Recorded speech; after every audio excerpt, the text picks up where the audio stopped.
So you just heard about an amazing book you have to read and you don't want to forget the title.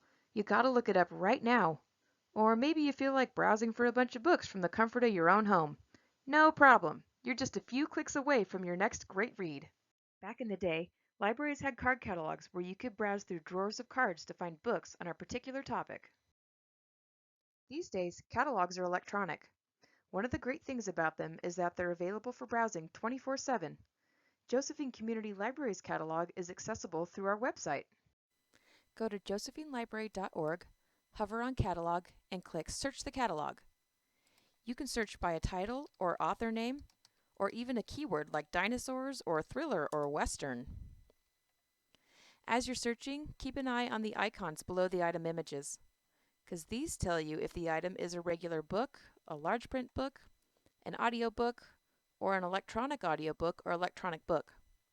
All of our DVDs and Library of Things items are searchable on the catalog too. When you find the item you want, you just click Place Request and log in with the barcode on the back of your library card and your password. Tip for the day, if you can't remember your password, try the last 4 digits of your phone number. That's what we use for the default. Once you're logged in, make sure the pickup library is the one you want to use. Then click Submit Request. And from there, you can return to your search results to keep browsing, or you can go to your list of hold requests to check their status. As always, if you need a little help while placing your hold requests, give us a call. Happy browsing!